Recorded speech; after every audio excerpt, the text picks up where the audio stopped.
welcome to Hey Guys, an Internet Obsessed podcast. I'm your host, Amanda Hasica, and as you can see, we are once again in our brand new studio, so fancy. And so to help christen, like for the second time, our new studio, we have instant producer Laurel Elfenbein. Really, Laura? Hi. You know what? I'm nervous. I'm excited. I'm nervous. I'm nervous too. I'm nervous and I'm excited. Yeah, this is Laurel's very excited about our guest today, Cassey Ho. Hello. AKA Blogilates. Thank you so much. My life 3 times a week. Oh my God, that's so cool. Only 3, Laurel. Come on, you should be doing it like I'm 6 trying. times a week. Thank you so much for joining us. Thank you for having me. The studio is beautiful. I'm obsessed with this table. I want it. Thank right you. now. I think it's West Elm. If you. I'm into rose gold. Love it. Look it up. Love so. it. I feel like you are like such an OG YouTuber. Like you really started on the platform like a long time ago. 2009. That's crazy. How did you first hear of YouTube? What inspired you to kind of like jump on it? You know, I don't know how I first heard of YouTube, but I do know that the reason why I put up my first YouTube video really was for 40 people at the gym, my students at 24 Hour Fitness. So I was moving from LA to Boston for the very first time for my very first job, and I was leaving these people that I was teaching pop Pilates to every Tuesday and Thursday night. Right. And so they're like, Cassey, what are we gonna do without you? You're the only person that teaches Pilates to pop music. Yeah. And so I thought, why don't I record like a little 10-minute video for them, because that was the YouTube limit at the time, put it up, and then, bye, farewell. Like you can use this as I'm gone. Like, yeah, basically. And then the next time I checked out the video, it had thousands of views and hundreds of comments. Wow. And people were asking for, well, can you do this for your butt? Can you do this for your abs? And then I was like, okay, I'm just gonna start listening. Like, I don't even know who these people are. Yeah. And that's how it started. That's literally how it started. Well, did you know at the time, like I'm sure maybe you knew, but did you think about the fact that anyone could be viewing those videos and not just the people you were intending it for? I guess I mean, that wasn't my intention really. Yeah. It was like I just put it there for the students, and I knew it could be searched, but I didn't really think about it like at all. Yeah. I didn't think about it. Also, wait, are you from Boston, or you just moved and worked there for a while? I moved there for a couple years, but I'm actually from Southern California and Northern California, so I'm like a California girl. Oh, I went to school in Boston. So You did? It was Emerson. Oh, very cool. My favorite city in the whole world. Oh. What part of Southern and Northern California? So I grew up in Woodland Hills. Okay. And then in Northern California, the Bay Area, in Union City. Okay. East Bay. Livermore. I'm like I literally saw your shirt. I saw your shirt. I'm wearing a shirt that says SoulCycle Bay Area. Okay. So, but I mean, obviously I live down here. I've lived down here for like 7 years, but Yeah. I'm from the Bay Area. That's so like, cool. And I was actually born down here. So I Oh my feel like gosh, we're we're like like kind of the same. we're like very similar in that Oh my sense. gosh, I remember my parents were looking at houses in Livermore, so I've been there plenty of times. Shout out Yeah, to Livermore. yeah. Livermore's like a mini Napa. It really like my family, we moved there like 20 years ago, and it was like it was a cute town, but it has gotten like exponentially cuter in the last like 10 plus years. So, but I haven't been back. yeah, I mean, you should. Okay. They actually, and it's funny because now when I go home, they have like Orange Theory Fitness, and they have like SoulCycle, and they have all these really cool fitness places that they didn't have, once upon a time. So, when did you like really get an interest in like fitness and exercise, would you say? I would say when I was 16, but I've been in sports ever since I was like 6. So my dad was my tennis coach. I got into the varsity tennis team when I was a freshman, team captain when I was a sophomore, all the way to my senior year. But I didn't love it. In fact, I was scared of tennis because I would get yelled at every time my serve wasn't perfect. If I didn't win, it was always about beating girls, winning, and that sort of competitive mentality, which obviously, yes, that's sports, but that's not me. That's not Cassey. And so when I was 16, I saw an infomercial for Mari Windsor Pilates, and I was like, ooh, this looks fun. I can like do this in my room. And so I begged my parents to buy me the DVD set, and I started doing them in my room, kind of like how girls today are doing Blogilates videos in their bedrooms. It's like full circle. Crazy. And then I fell in love with the fact that I was just trying to be stronger than who I was yesterday instead of trying to beat another girl in the game. And so that's when my love for fitness started when I was 16. And I think that's what I love about Pilates, and I mean certain exercises in general, is that like you really only need like your body. If you want to like stay in shape and like be fit, like there are things that you can do with only your body, and that's Pilates is definitely one of them. I will say though, the reformer is a bitch, and I hate, like, I'm just so not good at using Pilates reformers. I know if I went more, I'd be better at it, but I'm just so bad. Every time I go, I'm like, I'm just not good at this, and I don't, like, it's definitely, it's hard. What's your favorite workout? That's You're hard. wearing like a cycle shirt. So are you like a spin so girl? I think cycling is like what kind of ignited my like interest and my passion for working out, like because I started doing Soul Cycle, and that just like changed the way I worked out. It changed it because like I feel like I was going to these different, like I was either trying to work out on my own or going to classes I wasn't like into, and that's like really what kind of like ignited my interest in fitness and all that kind of stuff. But I do like cycling. I have to say I loved cardio bar. I feel like there's not as many around as there used to be. I love a workout that you can do without your shoes. Yeah. I think that's always fun. But so many specific like qualifications of a workout. Yeah. I'm like, well, technically. But we were talking about this before we started, but living in LA is so fun because there's always so many different fitness studios opening up, where there's this new boxing place or this new like dance place. So that's always fun. So you work with ClassPass a lot, right? Yes. So this is so interesting because I travel a lot for what I do. And one of the first things I love doing is going on ClassPass to see what classes can I take in this area. But I have to tell you that the best places to take boutique gym classes are West Hollywood specifically and Manhattan.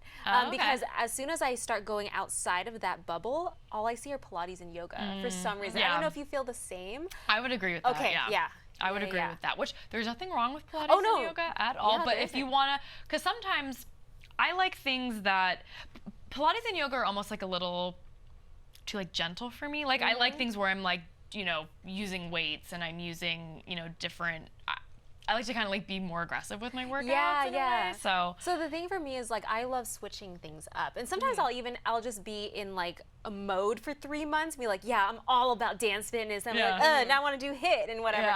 So actually, I was doing a lot of running classes maybe like 5 months ago, and I was sprinting so much that my hamstrings started getting super duper tight. And some of these classes, for some reason, I don't understand, they don't stretch you before, which is so dangerous. I actually got injured in one of them. I had to go to a chiropractor and like get my back cracked and stimulated and weird stuff like that. And so I decided I need to slow it down a little bit, and I started taking hot yoga, which is something that I never thought ever that I would like.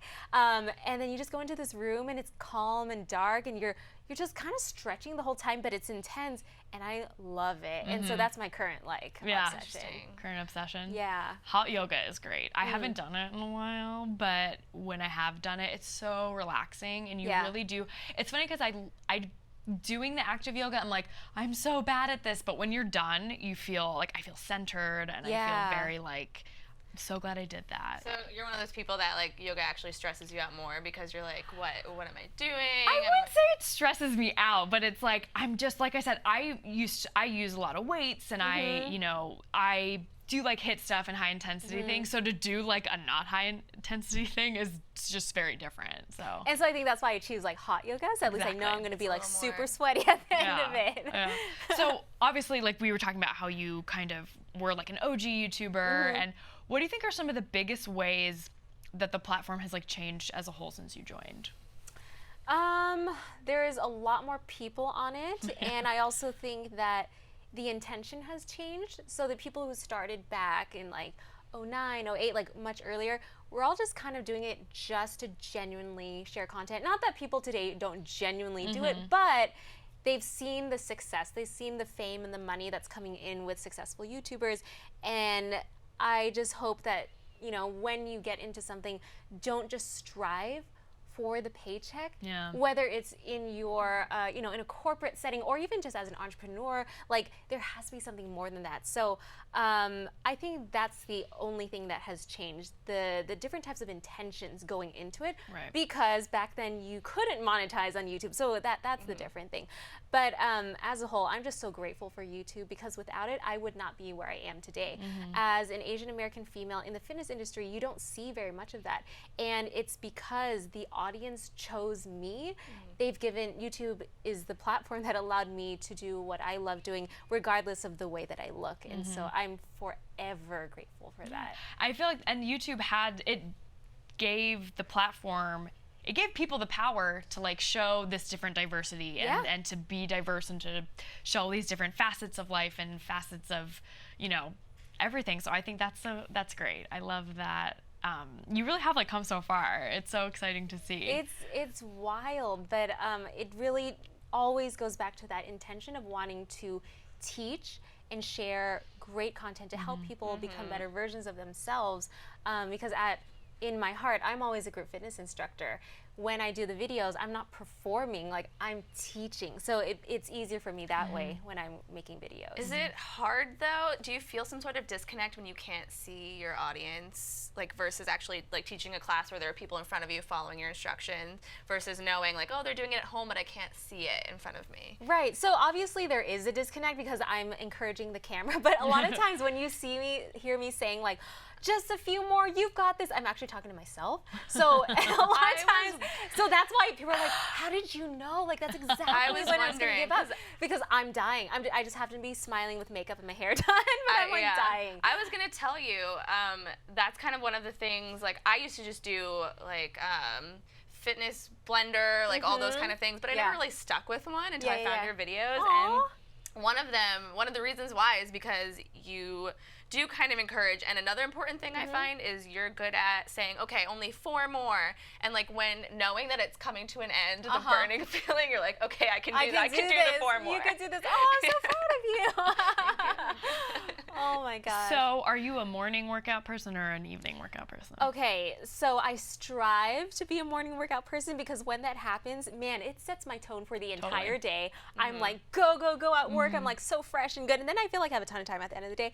But recently, work has been a little bit overwhelming, so I put my energy into sleeping. And Which, then that's very important. It's very important. Yeah. Like I've read things where it's like, you know, because I'm a morning workout person, I get up at like 5:30 to work out, which is hardcore. But there are some days where you're like, you need to listen to your body, and it's like sometimes you do need sleep more than you need to work out. You know? True. Oh, 100%. If you don't sleep enough, your workout won't be good. Exactly. Yes, so it's like, and also your results won't show. So the 3 pillars to health, you've got eating clean, okay? You've got exercising daily or as close to that as possible, and then sleep, which is something that people forget about a lot. But if your body doesn't get rest, if you're trying to do something like lose weight or gain muscle, it's not going to happen. And trust me, like I've been through that where I was going to sleep at 3 or 4 in the morning because I was working all the way and be like, I got to get my workout in. I'm getting ready for a photo shoot. I'll do my workout at 12 a.m. until 1 a.m. and then 0 results. Plus baggy eyes. So that doesn't work. I would, like, looking back now, I should have just gone to sleep. I mean, well, so speaking of, I mean, eating healthy obviously is very important, but I also feel like treating yourself and indulging is important as well. I had a soul cycle teacher once say, everything in moderation, even moderation, which I was like, I love that. So if you, let's say it's like your cheat day, what are you snacking on? What are you eating? What is like your ultimate cheat meal? We are actually very close to one of my favorite dessert places in LA. Wait. Is it Susie Cakes? It's not, but those are really good too. Oh, okay. Okay. I'm like trying to think of all the places, because I live around here, so I'm like, where? Oh my gosh. Okay, so have you been to Sawtell? Yeah. Okay, so there's this dessert place called Honey Me. They have one in Koreatown. Yes, same one. There's this particular drink though. Don't get anything else.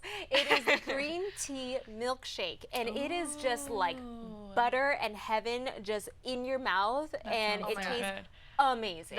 That's on my list of things to go to. So you have to. I'll do that. That's amazing. Yeah, that's my favorite. So in terms of workouts, you said you're on a hot yoga kick right now. Is there any workout or anything like move in particular, anything like that you're just like, not for me? Not for no, me. Thank you. That's not my. I don't like doing that. In hot yoga or just in general, working out. Well, okay. So sometimes I invite over friends to do these like private or exclusive like Pit 28 sessions with like, I don't know, anywhere between like 5 to 10 people, just for fun to work out, because it's hard to get people together. So if we're gonna do something that's going to, I guess, make us all sweat and bond at the same time, everyone's like, okay, fine, let's just go do it. So anyway, I created this Pit 28 routine the other day that had this move called the plank jack donkey kick, and it was horrendous. That sounds bad. It was horrendous. Wait, I'm trying to think. Okay, so you're in plank. And then you do your legs go out. Your legs are plank jacking out, and then you go up on your... Yeah, so you're balancing on your hands down, that you bring your heels into your butt, then you kick out, and then you come back down. It's just the worst. It's the worst. That sounds very hardcore. So I hate that, but we did them 4 rounds. That sounds really hardcore. Just gotta power through. So I feel like the fitness community in general, I feel like social media has really kind of had the fitness community take on this new, like, not meaning, but it's definitely shaped a lot of people how they work out, because you can show your before and afters. Yeah. And, you know, I feel like there are definitely pros and cons to it, because you can share your journey and you can share your transformation, but at the same time, it's like, you know, are people doing it for the right reasons? But you can also get a lot of encouragement from other people. So where do you kind of land on, like, you know, people using social media for fitness results, or just like fitness in general? I think it's a great thing. First off, obviously you can view social media as harmful if you're not in the right mindset. Like, I get that too. And in terms of the before and after, I think it can be motivating or demotivating depending on the person. And so, interestingly enough, on my Instagram, when I post before and afters, they actually don't perform well. They're actually one of the lowest performing posts on my entire feed, because my fans don't care about the physical transformation. They're actually more interested in the internal, emotional and spiritual transformation. The only problem is that on Instagram, how do you show that if it's a visual platform? So I think being able to share stories is important for me, and that's why YouTube is like my home platform, because I get to show my personality, I get to work out with you, and we get to spend like a good chunk of time together. And or so Instagram's kind of just like fleeting moments. it's fleeting moments. If you don't capture someone's attention right away, then you know it's kind of gone. Lucky, you're gonna say something? Well, I was gonna say, when I'm on Instagram, I'm looking for fitness videos. I don't look for the before and after either. I look for, usually it'll be like a specific, someone working a specific area of their body. So in my head, I can be like, oh, these are good workouts when I'm doing like quads, or if I'm doing biceps. So that's cool, because you're a learning type. So you like to go on there and actually get some value out of it and see how it can apply to yourself and your workouts and your bodies. And some people really just like looking at pretty pictures all day. I mean, it's totally different. So yeah, I think it's a good thing. I think obviously there's a lot of people in the fitness social media space now, and I think we have to check to see if you're going to be listening to their moves. Are they a certified trainer or group fitness instructor? Because anyone can give advice. It's the internet, and oh my gosh, like, you can get hurt. Like, even this stuff with like these fit tees and these waist trainers, like, oh my gosh, they make me so upset, because you read all those comments and these young impressionable girls who think, oh, okay, well, I can just shape my waist like that, and so what, you're gonna just get this thing, squish all your fat, and then take it off, and then what, you're gonna be skinny? Like, no, it doesn't work like People that. like quick fixes, and that's, it can be detrimental. It's always been like that. People love buying into hope, and they always want that short that short journey to the end goal, and unfortunately it doesn't work. It doesn't work like that. It doesn't feel good when you get there too. One thing I do like is when and you've done this before, where you have that really inspirational video where it's kind of just, you know, talking about, because everyone has insecurities with their body, and so I like when fitness instructors will show on Instagram or whatever kind of platform, like, if you angle certain things, like, it's so easy to make yourself like look skinny, or like do, like, if you're sitting a certain way, like you like, oh my god, that person looks so good, but it's like there are ways to like fake it, where it's like, you know, if you sit down, it's like, even if you are fit and you're like into fitness, like, you can still have rolls on your stomach when you sit down. And so I like that people, and there are people who have like kind of like exposed those like myths and those things on Instagram. So I always think that's great. So. I think that's good, and I think that in the beginning, like, Instagram 3 years ago was so different than today. Today it is so curated. It's so perfect. It's everyone's portfolio. And so when you see those images, it's just so refreshing. And I also do like that the IG stories are on there now, so you get to see a different side of people. Because I remember back in the day, I'd be like, oh, Instagram, I'm just going to take a picture of my food and then not edit it and put it up, and people are cool with that. And now it's like, okay, well, I got to put your put a ring light there. Got to put a ring, and your friend like holding a light. Oh my gosh, it's like a situation. Totally. Yeah.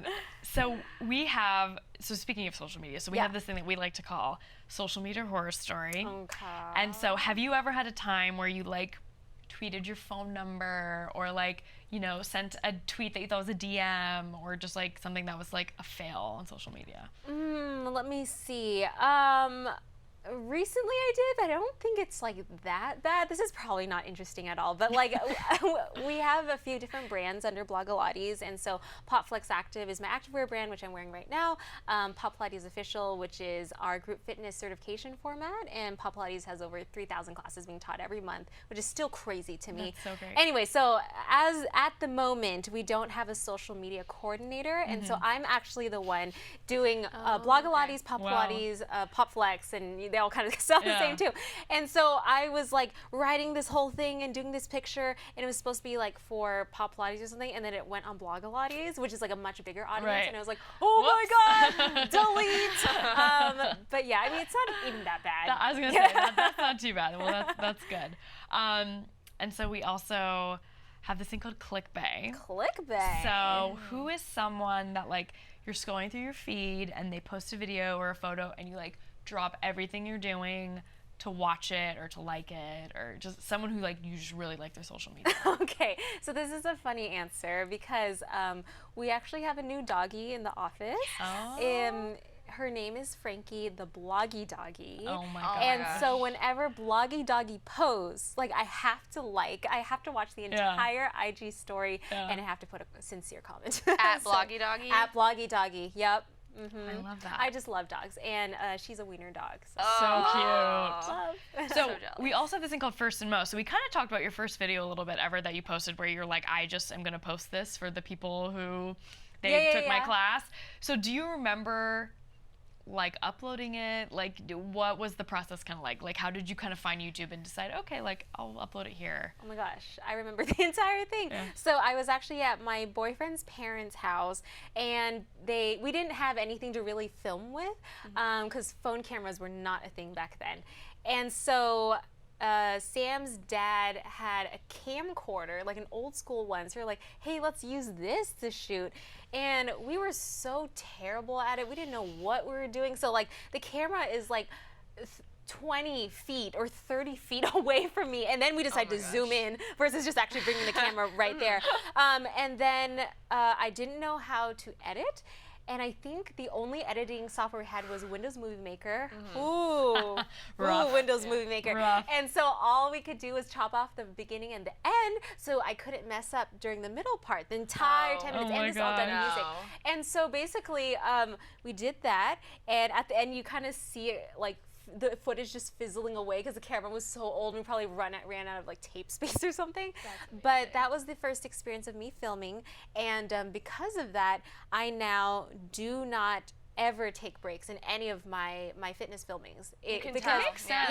And I don't mess up, because as a group fitness instructor, if you're in class teaching a class, you're not gonna stop and be like, wait, hold on, actually I meant no. You just go. And so that's how the beginning of Blogilates began and how filming started. Yeah, and so your most viewed video ever is this one called The Perfect Body, which is you just kind of, it's very true. It's like a journey where it's like you can feel really good about yourself and your body, and sometimes, like I said, everyone has those insecurities. And so what kind of inspired you to make this one? So around that time, I was getting a lot of negative comments about my body, which always makes me so upset, because I'm here to be not a fitness model, I'm here to be a fitness role model. So really, if I can inspire you to get stronger, then the rest of it really doesn't matter. And so people were saying like, oh, why don't you have flat abs, and you call yourself a fitness instructor but you don't even have a butt, and like all this kind of stuff. Bye. And it just really, bye. It started really getting to me. Obviously I take it personally, I cry. And then the magical thing is that if you can take that negative energy and turn it into something positive and creative and use it in your power, then that's really cool. And so somehow all this energy made me think, wait, these comments are coming in, let me use it to my advantage. What if I took these comments and created a video where I could Photoshop myself to what I should look like based on their comments? And so in this video, you'll actually see me making my boobs bigger, making my butt bigger, making my waist a lot tinier, giving more of a thigh gap and stuff.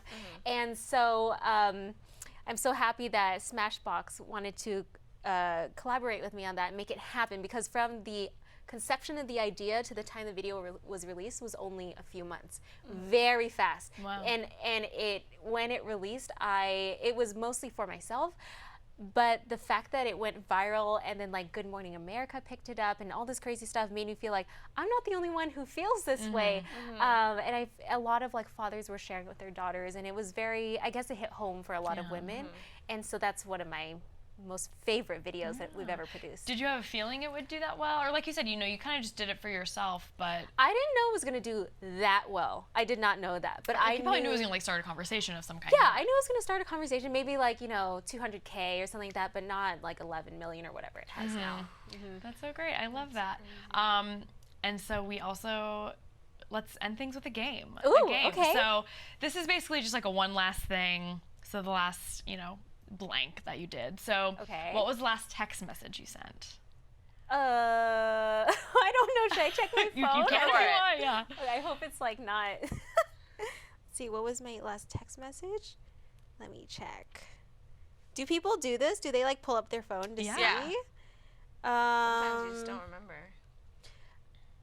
I sent a picture to my friend, and she said, "I look so tall," and I said, "You are." I don't know. Very so uneventful. Who was the last person you FaceTimed with? Ooh, I think my mom, who's currently in Vietnam. Oh, yeah, fun. yeah. Is she just visiting? Or She's is she... visiting my grandma. Yeah. Oh, very cool. What was the last movie you cried in? The last movie I cried in? Oh, Lion. Have you guys seen Lion? Oh my God, it's my favorite. It's my It's my favorite. I wanted it to win so bad. I sobbed. I don't think I can like emotionally like handle that movie. Good. It's so good. Oh though. my gosh. Okay, so I was on the way from I think LA to Singapore, and you know they had all these great movies on, and I was like, "What's this one?" And I like was on the edge of my seat the entire time, and then afterwards, after realizing it was also a true story, I spent like 3 hours researching, reading Yeah, everything. Everything. I looked up the Wikipedia page. And I read the entire story again. Yeah. Like, oh, it was so You good. have to My see it. favorite. Yeah. I know. My sister told me the backstory of that, and I just don't think I'm like emotionally strong enough to It's do crazy it. that it really happened. Yeah. It is crazy. It's crazy. Yeah. Last time you ate fast food, and what was it? The last time I ate fast food, well, actually my sister is visiting today, and she brought us some Vietnamese spring rolls, and she got me, they were supposed to be like vegan ones, but it was filled with all this fried stuff that I didn't know what it was, but I was really hungry, so I ate it. So I guess like 30 minutes ago. That's funny. The last Instagram account you followed. Ooh. Again, you can check on your phone if you'd like. Check. I want to be accurate. So let's see. Wait, how do you check that? Do you know? I think you would just go to your like followed account, like your following. Yeah, it should be the top one. Okay. I don't know if this is right. Well, what's the top one that it says? Well, because it says Pop Flex, so it's not that. Well, maybe. Is it one that you remember following recently? Like that's like somewhat recent where you started following. Bloggy Doggy, maybe. Yeah. That's weird. Bloggy Doggy's like not even on. It may not be in order then. Yeah, we learned something new about Instagram Okay, today. well, I'm not sure. That's okay. But You're not going to get in trouble. Okay. You won't be penalized for not remembering. What was the last YouTube video you watched? Do you remember that? Yeah, actually, we're doing a lot of research for a new concept video that I want to do. So I was watching a lot of Target commercials for some reason, and Target has it great was commercials. some commercial from like '96 or something like that, where there's all these dancers like wearing unitards, just kind of going in circles in red and white. So yeah, That's your vibe right now. I don't know. I was looking for inspiration. You can find anything on YouTube, right? What was the last TV show that you stopped watching? Like you quit watching, where like it wasn't even done or something like that? Oh, that wasn't even done? Yeah. Ooh, okay. Well, I think the last show that I did finish watching was Master of None. I loved that. So good. But the one that I didn't finish, Because sometimes like you're watching a show. Oh, I remember. I tried to watch Girl Boss. Oh, okay. I know a lot of people who tried to watch that. Yeah. Not I the wanted best. so much more from it, and I love Sophia Amoruso's story. I have her book and everything, but I felt like it could have been done better. I don't know. I'm just gonna Was say that it. so? I was gonna say the last show you streamed. So was that Master of None? Yes. Doesn't it make you want to go to Italy and just like eat a bunch of pasta? Yeah, absolutely. And I So good. so want to meet Aziz so Yeah. bad. Yes. He's so funny. Yeah, he's hilarious. And what was the last workout you did? The last workout I did was actually yesterday. It was at this place called Sweat Pilates. I was actually on the Pro Former. Okay. And that's what I did. But before that, I did Pit 28, and my legs were like lead, and they actually still are. And so all the moves yesterday on the Pro Yeah. Former killed me. Yeah. I was dying. That's always I can't tell if it's like a good thing or a bad thing if you're like sore for a few days, where it's like every time you like get up out of a chair, you're I'm like, using my ow. arms. Yeah. Yeah, You're like, I'm in pain. I kind of love it though. Yeah. Yeah. 'Cause, Wait, like, but you know is you there a worked. real answer to that question? Because I get sore for like 3 days and I sometimes wonder if I'm doing Well, it I don't think so. I think there's a definite difference between like having pain that's like sharp Oh, and that totally. doesn't You feel good. know. You would know. You But when kinda it comes to muscle soreness, like just stretch a little bit, roll Yeah. it out, and like I like it personally. I was like it. doing a class recently where we were kind of like laying on our side and we were like doing these like leg moves, and it was like I was in so much pain doing, but I think it was just like I had a really tight like IT band or something. Like, 'cause it was just like I was like I know difference between like burning and like, you know, like ow, like this is like a really, you know, this is really burning, like this workout, Right. and like I'm in physical pain, Right, and, like, right, it was right, right. physical pain. So. Yeah, and I think it's like that sharpness, that tension that Right. you can feel, and that's like of a tendon or something like that. It just Totally. feels totally different. Well, is there anything else? I'm so glad you stopped by. Thank is there you. This anything? place is awesome. Where can people find you if they don't know where to find you or they want to should. do all your workouts? Yeah, so they can find me at Blogilates everywhere. So it's a mesh of the words blog and Pilates, but without the P. So that's So exactly what it is. innovative. No, that's so innovative. And that's it. Luckily, I was able to get it on every platform. Boom, done. Amazing. That's so great. Well, again, Yeah. thank you so much for Thank joining you. us. Thank you. And we'll see you next time. Bye, guys. Bye.